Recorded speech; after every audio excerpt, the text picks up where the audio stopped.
If you love Baltimore sports, you'll love WNST.net.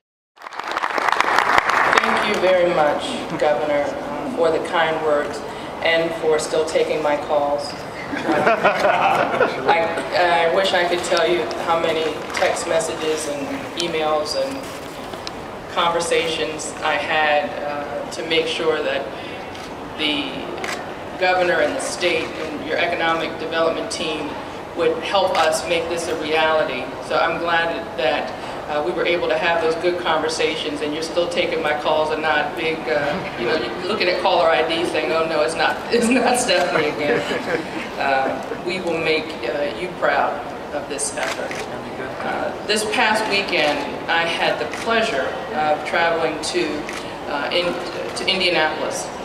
It was a little strange for me. I was excited, so excited to be able to see the potential for Indy racing in Baltimore, but for some reason it didn't hit me that this was Indianapolis and the Mayflower truck that stole our team until I was getting off the airplane. And I was thinking to myself, oh my God, I'm a traitor. But it was an economic development excursion, and I got myself together. I was even pleasant when I met Indy's mayor. Very good behavior, and he's excited about coming here for the race next summer. So my favorite part about the trip was hearing that Baltimore was going to be a part of Indy racing. It's hard for me to describe what excitement there was about the potential for this race. During the weekend, so many people came up to me because we were wearing shirts that said we were from Baltimore, and just because I had to represent, I was wearing my Prix lanyard just to hold my credentials. Did you notice that?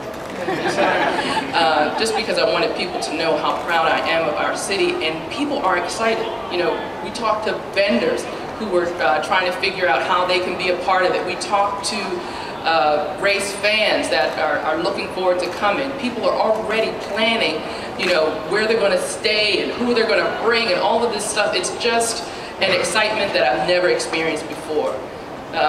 There were almost 400,000 people at the Indy race, thousands of RVs, hundreds of thousands of people that are in love with the speed of these cars. And to say in love is, I have to say, I know that Graham is here. I just want to say, you might have been, what, 12? Right? Yeah. You'll be first in Baltimore because you're the first one here. Yeah.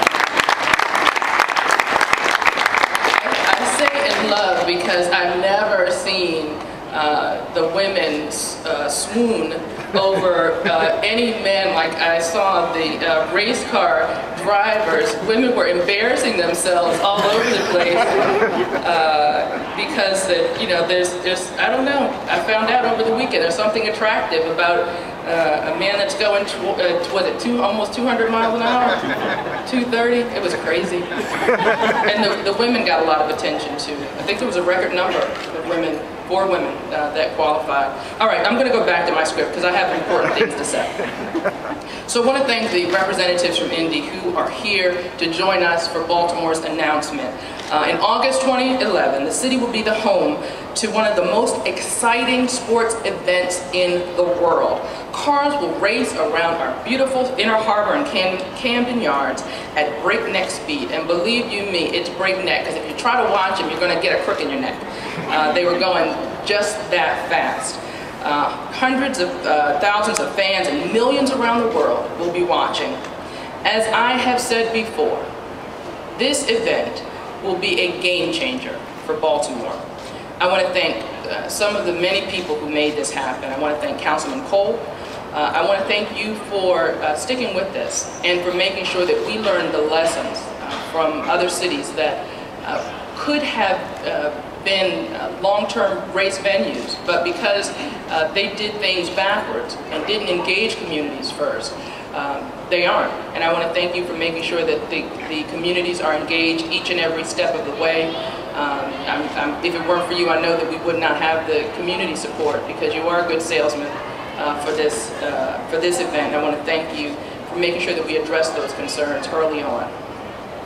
We simply would not be here if it were not for the councilman's hard work. I also want to thank the governor and the Maryland Department of Transportation. You know, I called everybody. I was calling DVED, transportation. We were determined, and I have to say that, you know, once the governor was on board, it wasn't if we were going to do it, it's how. You know, this was a lot of moving parts to make this happen, and I'm just very grateful that so many members of your team were willing to think out of the box to make sure that we had the support from the state to make this happen. In the last decade, more and more, Baltimore has become an attractive place for sporting events. Last year, Baltimore hosted a sold-out match between AC Milan and the Chelsea soccer teams. And we are on our way to selling out another upcoming match between Manchester City and the Champions League winner, Inter Milan. I can tell you that there is a excitement. I thought Indy race fans were nuts. There's something about these soccer fans that they're just out of control, and I know that we're going to sell out these games as well. And over the weekend, the National Lacrosse Championships were here as well, and I know that they were very well attended and an exciting weekend for Baltimore. We're also home to the O's and the Ravens, and of course, Baltimore, as the governor said, is home to one of the greatest American sporting events, the Preakness. And now, we are home to Indy racing. According to our estimates, over 5 years, the city will generate $11 million in direct tax revenue from these events. And governor's 401 year, 2,000 full-time equivalent jobs will be created over 5 years. And $250 million in spending will be injected into our local economy. And I saw it. The Indy racing fans like to spend money. You couldn't even buy half this stuff. It was sold out in 20 minutes. The headgear so you could listen to the races, the hats, the t-shirts. They are fanatics in the truest sense. Again, I want to thank you all for being here to celebrate what will be a historic event in Baltimore, one that I'm going to be very, very proud of, one that is going to do a lot in shaping the way that the world sees Baltimore, and I want to thank Indy for helping to make that happen. Thank you very much. If you love Baltimore sports, you'll love WNST.net.